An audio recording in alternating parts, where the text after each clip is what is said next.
Dans cette vidéo, je vais vous révéler la méthode que j'utilise pour vendre votre high ticket sans faire de call de vente, et ce depuis plus d'1 an. Alors, avant de commencer, on va d'abord essayer de comprendre à quoi servent les calls de vente. Donc, les calls de vente servent à présenter une offre convaincante et exercer une pression pour agir immédiatement. C'est à ça que ça sert. Maintenant, est-ce que c'est obligatoire? J'ai envie de vous dire non. Pourquoi? Parce que on a l'exemple de la crypto. La crypto, les gens lâchent des dizaines de milliers d'euros. Pourquoi? Parce qu'il y a une offre convaincante et il y a une pression pour agir maintenant. En fait, les deux cas sont cochés. Et c'est pour ça que les gens investissent des dizaines de milliers d'euros parce qu'ils estiment qu'ils vont faire une bonne affaire en achetant la crypto à ce moment-là.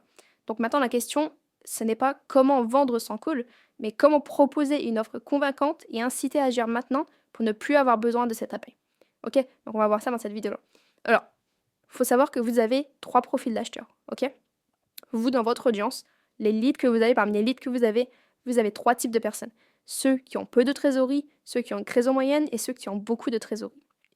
Ok? Et le funnel d'achat classique, et c'est très probablement celui que toi tu utilises, donc c'est un lead à qui on va demander de sauter pour faire un achat en high ticket. Ok? Ça veut dire que là, il est immobile, il n'a jamais acheté chez toi, il ne connaît pas la qualité de tes services, si ce n'est pas le contenu que tu proposes, et on lui demande tout à coup de passer en high ticket pour commencer à consommer ton produit.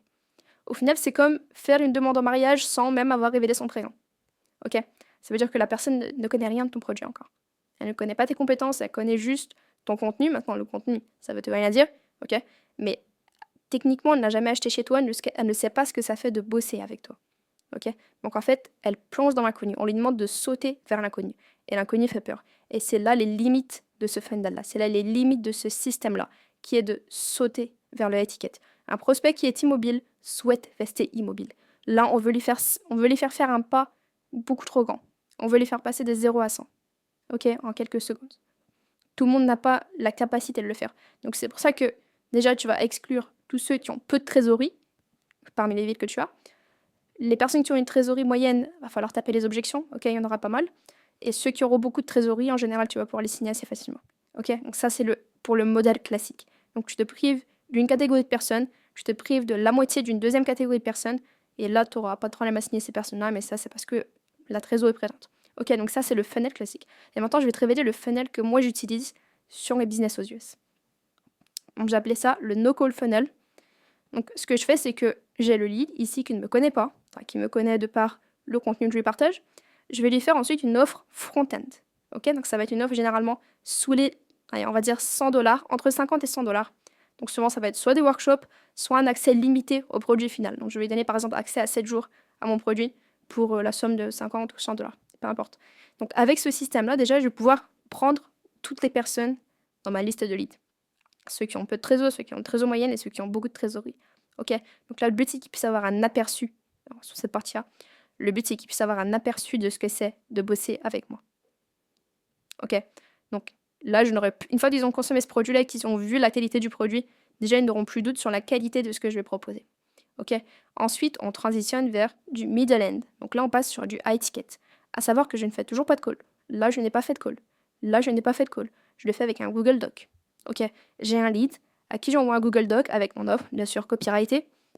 Le lead achète, consomme le produit et comprend qu'il aura instantanément des résultats avec le produit. Donc c'est dans son intérêt de passer au niveau supérieur. Et c'est à ce moment-là que nous, on lui propose le middle end. Pardon. Et donc là, ça va être du high ticket.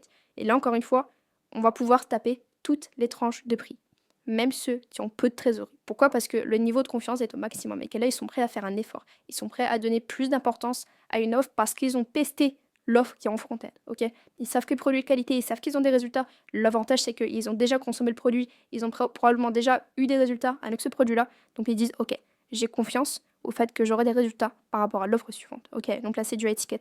En général, je vends ça autour de 3000 $. Et le taux de conversion de l'offre middle end est aux alentours de 20%. Ok, ça veut dire que 20% des gens qui ont acheté l'offre front-end passent au niveau suivant, passent au middle end. Et on a toujours accès à toutes les tranches de trésorerie dans nos leads. Ceux qui ont peu de trésor, ceux qui ont une trésor moyenne, ceux qui ont beaucoup de trésorerie. Ils se retrouvent tous ici. Ok? Donc là, on a toujours passé un seul call de vente, je rappelle. Et on a vendu un produit à 3000 $, sans que ça pose problème. Pourquoi? Parce qu'on a présenté une offre convaincante et on a exercé une pression pour agir immédiatement. La recette est toute simple. Ok? Et donc ensuite, on passe au back-end. Donc là, ça va être des offres, dans mon cas, à plus de 5000 $. Et là, ça va être du sur-mesure. Donc pour ce back-end de là, moi, je fais faire des calls avec le prestataire. Parce que c'est du personnalisé et qu'il faut définir les besoins de la personne. C'est la seule raison pour laquelle je fais ça. Sinon, je ferai aussi par Google Doc pour le back-end. Et voilà comment je fais. Quelle est la différence entre le funnel classique et le no-call funnel? Ici, encore une fois, on a un lead qui saute, qui est à l'arrêt et qui doit sauter. Ok? Alors que là, on a un lead qui est en mouvement perpétuel. Et on le guide progressivement vers le back-end, vers l'offre la plus chère. Ici, vous aurez peu de personnes qui vont acheter le back-end. Ok? Mais vu que c'est assez cher, au final, il suffit de peu de personnes pour en tirer un bon bénéfice. Ok? Le gros de mon bénéfice, moi, je le tire ici. Je le tire sur le middle end, par exemple. Ici, ça me sert à rien. Ça me sert juste à rembourser les pubs. Quand je dis ça sert à rien d'un point de vue budgétaire, bien sûr. Ça me sert juste à rembourser le coût des ads. Ok? Et le bénéfice, je l'avais ici, sur le middle end, et c'est du high ticket. Pas besoin de closer, pas besoin de self-steam, et pas besoin de passer tes journées à faire des calls de vente. Ok? Plus de rentabilité parce que pas de self-steam, pas de closer, on perd pas de pourcentage là-dessus, et plus de temps de disponible et moins de complications. Voilà. Moi, ça fait 1 an que je suis sur ce modèle-là. Et il est très rentable.